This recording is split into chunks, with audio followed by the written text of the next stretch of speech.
Hi friend, welcome back to our channel. Today we are talking about a bunch of products I have used up. As always, I will not belabor this because I've got a bunch of stuff to talk about, so I will leave chapters down below in the description box so you can ping pong around to categories that you would like to start with. And I'm gonna go ahead and dive in with fortune cookie soap products that I have finished off. So I'll begin in that category with some of the more like random ones. So the first item I'm gonna start off with from fortune cookie soap is a different kind of item for me. These are toilet bombs. They're the Curse You Tiny Toilet bombs that came in my Easter box. I was unfamiliar with what these were. They are different from their toilet spray that they offer. The instructions of this read, after flushing, drop a toilet bomb in the bowl and let it fizz out. No need to flush again. To clean, drop one bomb in the toilet and let sit overnight. Hit with a toilet brush in the morning and you're good to go. So I use these more for the first set of instructions, and basically how they worked was if you had like some poop grub on your toilet bowl and you put one of these in, it basically ate at it so that the next time you flush the toilet, it would wipe that away. It's a convenient purpose, but it didn't really do a whole lot to dissipate any of the smell. So if I were choosing between this or their toilet spray, which I also have finished up, the Danger Zone toilet spray, I've had a couple of these before, I would choose this over these. I've never purchased products like this before. They've always come in get what you get bags or seasonal holiday boxes.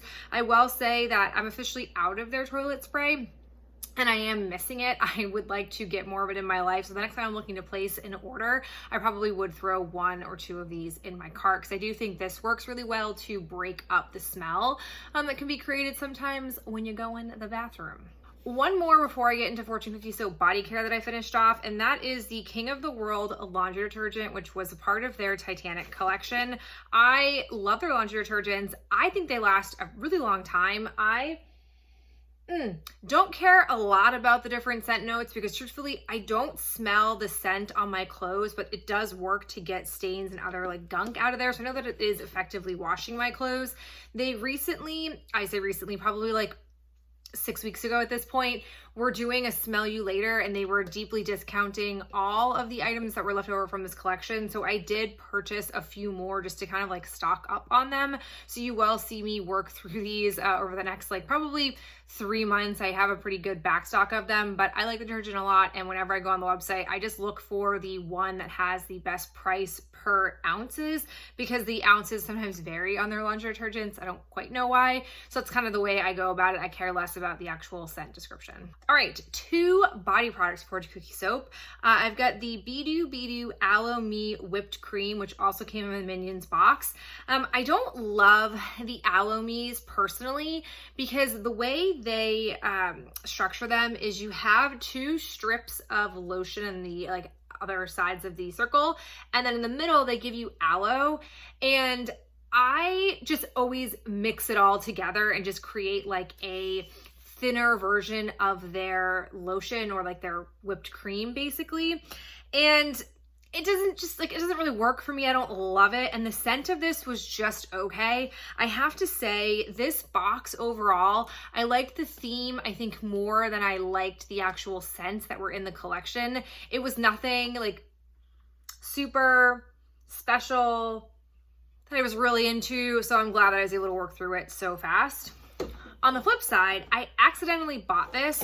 This was also on the Smell You Later, and for some reason, I thought I was buying whipped soap, which I like to use to shave with, but I actually bought whipped cream, and it's in the scent Shop Girl. Oh my gosh. First off, I love the whipped creams. I think they are a lovely texture. You don't need a lot to really moisturize your skin. They are really nicely done. This, oh, it was like a floral soap. I really wish I had either a second one of this or a bigger tub of this.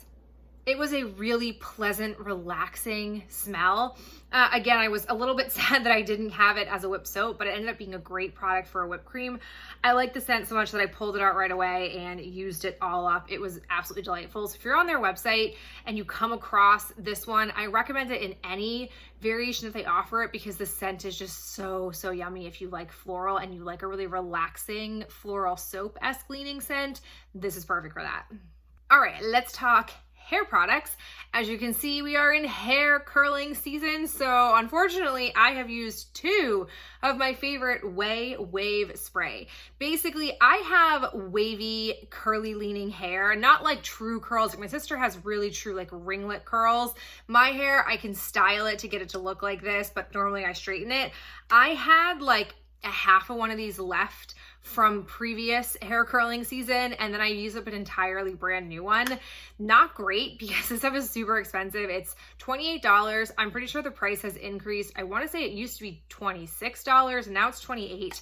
I go back and forth between this and a product from IGK whose name I'm blanking on, but this stuff is currently where I'm at right now. I like it a lot. I have found nothing at the drugstore. I've tried a whole like variety of different products. I've tried a lot from Not Your Mother's and haven't found anything that's perfect. I have ordered a couple more of them, and I think once I'm out, I'm going to try to force myself to use something cheaper just for like non-necessary days where I style my hair but aren't doing anything that like makes it have to hold all day. What I love about the wave spray is that my hair is not too like crispy crunchy. It's not frizzy. It holds all day no matter how humid it gets here in the New England area, and it gets humid pretty aggressively, and it still holds through all day curling, which I like a lot. So I just hate how pricey it is, but I do like it. Other thing I have is a conditioner. It's the Garnier Whole Blends Refreshing Conditioner, Coconut Water and Aloe Vera. It refreshes and hydrates normal hair. I got this couponing. I am really going through postpartum hair loss. It started, I want to say like 3 months postpartum, and it's gnarly how much hair I am losing. I was always somebody who would shed what I thought was a lot of hair, but this is like, I shower every day, or I even just like rinse my hair. I don't necessarily always wash it, but just to rinse it. I mean, I get handfuls and handfuls of hair. It's really horrifying how much hair is coming off of my head. And I read an article about postpartum hair loss that talked about how you want to try to use like as light of a conditioner as possible. I don't know if this quantifies being a light conditioner, but it was fine. Again, I couponed it, nothing super special. I'm not in love with the Garnier Whole Blends, but you can get them really cheap when you coupon at CVS in particular. So that's how I've amassed some of these. I now move us into baby empties. I'm calling it a baby empty, but it's really more, I've used it for use with baby. It's the Earth Mama Organic Nipple Butter. So I am both pumping and breastfeeding, and this stuff I have been using since I first brought lovely baby home 4 months ago. I tried this in the Lancino one, and the Lancino one I did not enjoy. I find texturally this stuff is really emollient, so it's very easy to spread, and it also is effective at helping me. I've never had like cracked anything, which is really nice. I attest it to this. This stuff is not inexpensive by any means, but it lasts a really long time. I actually have 3 or 4 of them going right now. I had this original one, and then I bought other ones, like one to have my diaper bag, one to have downstairs versus upstairs, just so I don't have to constantly scramble to find where it is. So I do like this stuff. I do think that it's nice if you're looking for it and it's worth it. You can use this as lip balm. I don't, I just have used it as a nipple butter, and I've been pleased with it, and I will keep using it for the long haul. Then I got 2 body care products that I've used on baby girl from Honest. The first one is their face and body lotion. It's truly calming. It's in the lavender scent. This one was given to me. I do like this. I will say I'm not a big lavender person, and this is not too aggressively like in your face with scent, which I appreciated. Texturally, it's fine. I wouldn't say it's anything amazing that I'm like, oh my gosh, this makes such a difference on her skin, but it does the job. It hydrates her. I lotion her morning and night as part of her morning and nighttime routine, and we worked through it. I don't know if I'd buy it again, but it is here. The second thing I did purchase, we are dealing with a mild case of eczema. We've been doing swimming lessons since she was 8 weeks old at our local YMCA. They have a whole like very intensive program that is not me dropping her in the water and seeing if she like swims. That's a question I was frequently asked when I was telling friends and family we were doing some lessons at 8 weeks. That's not how we taught her or are teaching her how to swim. But ever since we started that, I've noticed that she has struggled with both like cradle cap cropping up on her head and also having eczema on her ankles and behind her knees. So I purchased their whole line of eczema products. There are 3. They have a body wash, a balm, and this soothing cream. I will tell you, I think the thicker potted balm has been the best. It is truly thick. I apply it on her after bath time. I bathe her a few times a week, and I feel like that makes the biggest difference. That and cortisone has been helping around her ankles and her back of her knees. This stuff, I don't think it's hurting anything, but I don't think it's really rectifying the eczema that she's dealing with the way the balm does. So if I was going to purchase one over the other, I'd go with the balm over this stuff. I have 3 hand items to talk about with you. The first is a non-Bath & Body Works hand soap, which is super rare. I was sucked in back when Sephora did their spring VIB sale. They were doing 30% off. It's not the first time I've done it, but they're doing 30% off the Sephora collection. And I'm always interested in a lot of the non-makeup Sephora collection stuff. And so I wanted to try this hand soap. It's the Minoy Sephora hand wash. It is a really cute, it was a lot smaller than I thought it was gonna be. It's very squat and bulbous, which is interesting.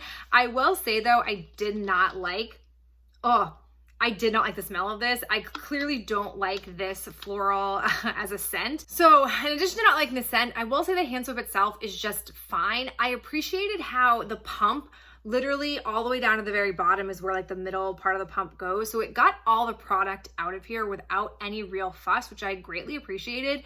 But the actual soap didn't really lather. So that to me, it's a sensory thing. I feel like I prefer soaps that lather. It's probably spoiled by the fact that I use foaming hand soaps, which are very much a lathering type of formula. So this just overall, it didn't convince me to want to keep buying Sephora hand soaps, but I did at least get my curiosity piqued by it enough to buy it. And now that I've understood it better, I'm not unhappy that I tried it, but certainly not a knockout, going to get this for Bath & Body Works hand soaps kind of thing. Then I have 2 hand creams. I have been really working hard to work through my small unintentional hand cream collection. The first one that I have took a really long time to use. It's the Trader Joe's Rose Oil Ultra Moisturizing Hand Cream. It comes in this aluminum type of packaging. I was able to roll it as I was getting it out. This, in very Trader Joe's fashion, is a subdued rose scent. It probably means it's more authentically rose, but it wasn't really my jam in regards to a scent. And as far as hand cream, it was fine. It wasn't anything amazing, gotta go out and have more of it.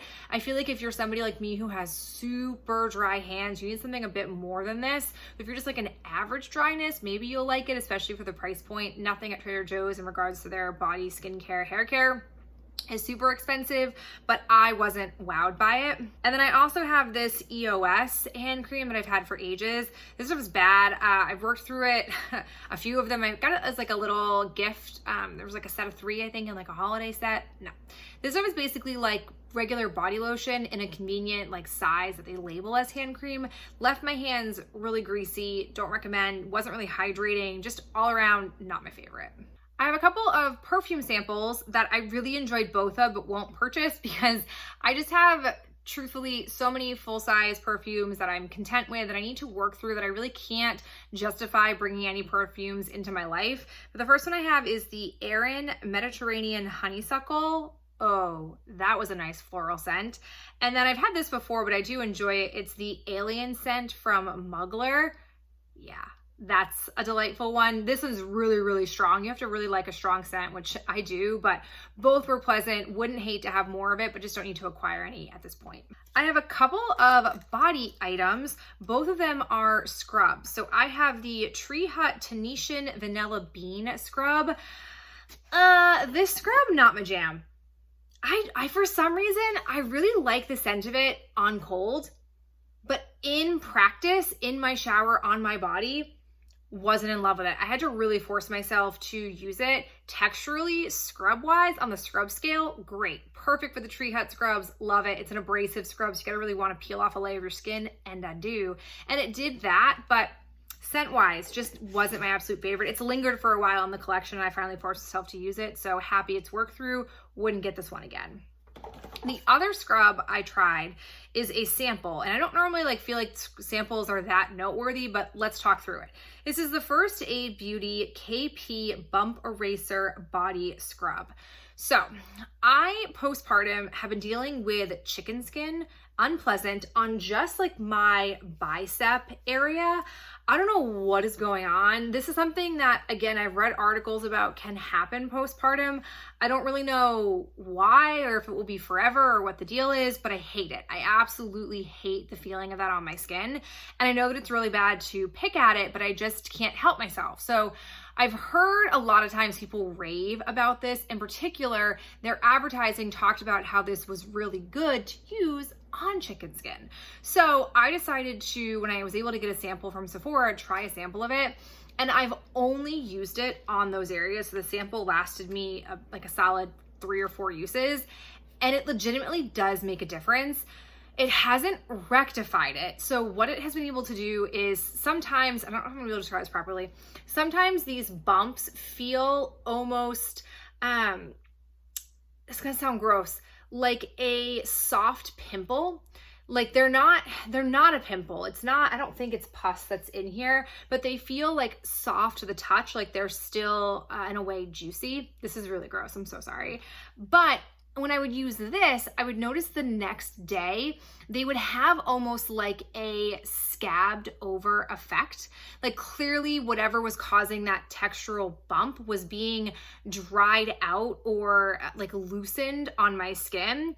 So when I was poking around Sephora's site contemplating buying this, there's actually multiple products in this line, which I did not know. There are at least 3, and they were selling them in a set. So they had the full size of this along with the lotion and then like the bikini single use pads. I could care less about those.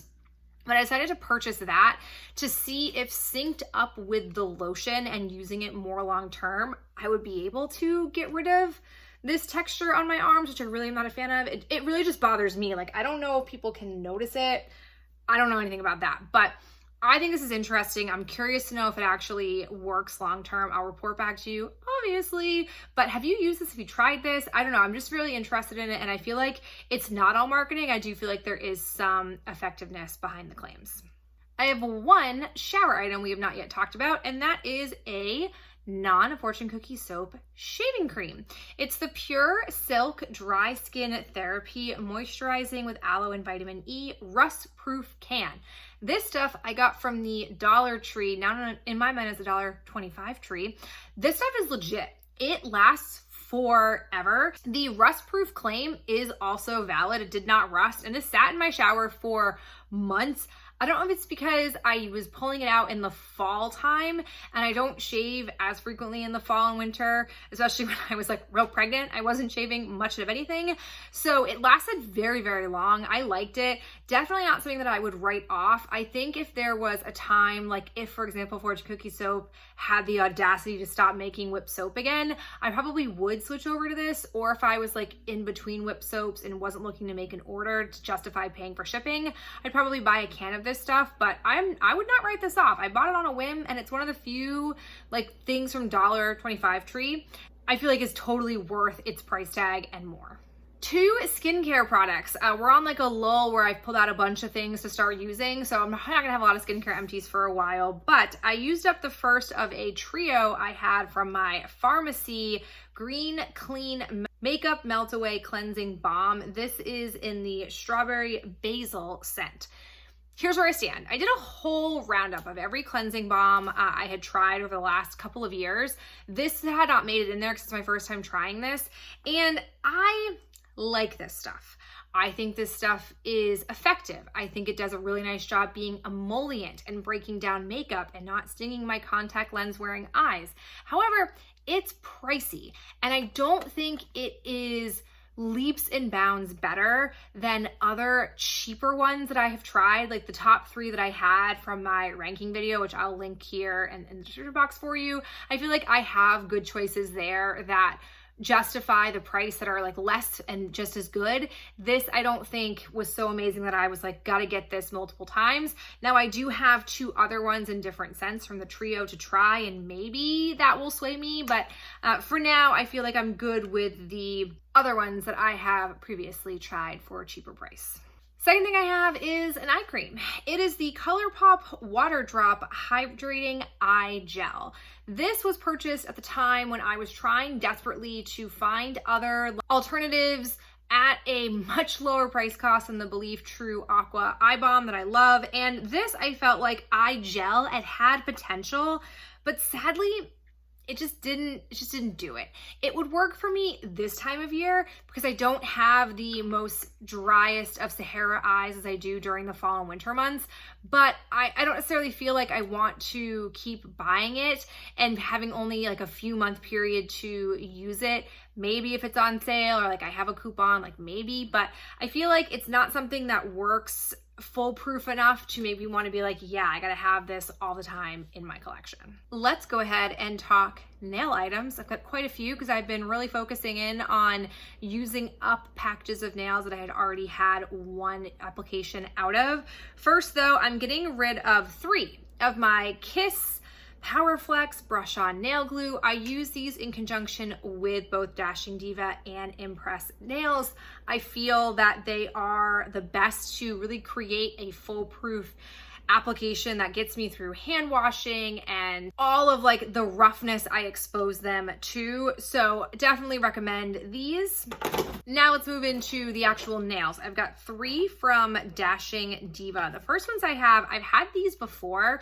These I found at TJ Maxx for $5. Really liked them. They had a almost like off-white cream accent nail with some jewels, and then these really beautiful taupe. I really like the taupeness of them. I will tell you, I feel like, I don't know what Dashing Diva uses to adhere jewels onto their accent nails, but they do not fall off. The Impress ones eventually will fall off after about like 5-6 days. They really start to break away, but these will always hold true, and I really appreciate that about the nails. These are great. I haven't seen these at TJ Maxx or Marshalls in a while, and I feel like it's because they only sold them off to those stores as they were doing like a slight rebranding of packaging, because all the nails that I've been buying from the website recently have this small change. These next ones that I have, I'm not gonna be able to really effectively show them to you, but they were like a pale pink with a cheetah accent nail, and then there was also like a glitter accent nail. These were a lot of fun. I really liked them as more of like a, again, you're gonna laugh at me, neutral type nail, because to me they weren't like too in the face, which I appreciated. And then the third ones that I have were just these purple ones. They were like a silvery purple, which were really beautiful and great.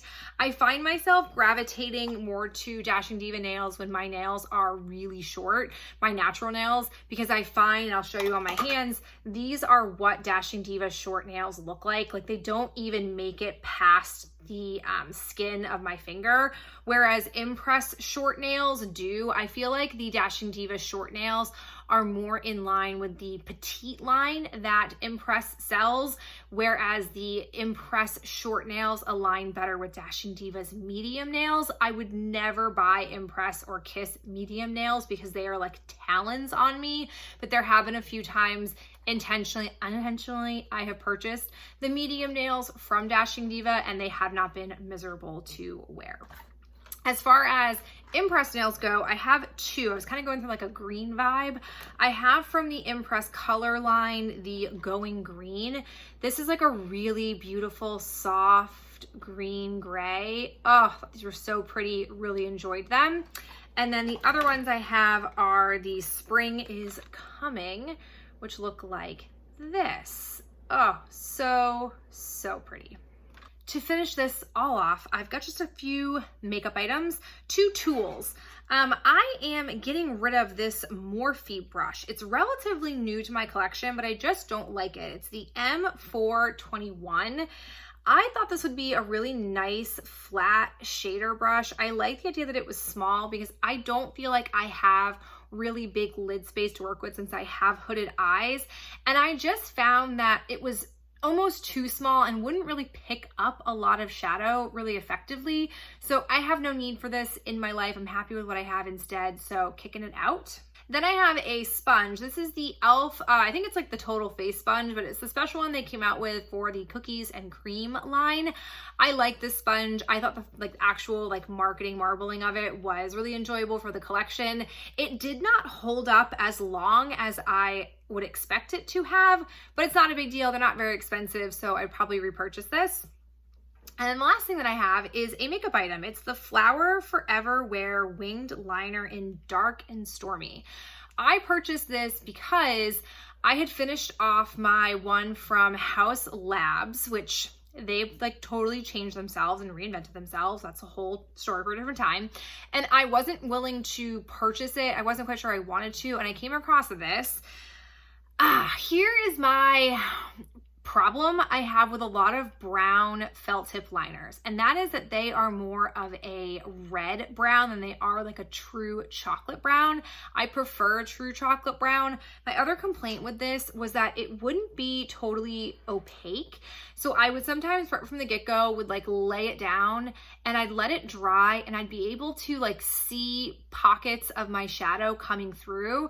So I'd inevitably have to do a second layer of it, which it's just not great. I would prefer to have something a bit more effective right from the first usage. So I did end up buying, thankfully, before Haus Labs reinvented themselves, another one of the brown ones from Haus Labs, and since would stick with that. Of course, they don't have their liner anymore, so that's disappointing, but I would not recommend this one. All right, my friend, there you have it. All the items that I have recently used up. I so appreciate you being here and chatting with me, and I'll talk to you in the next video real soon. Bye.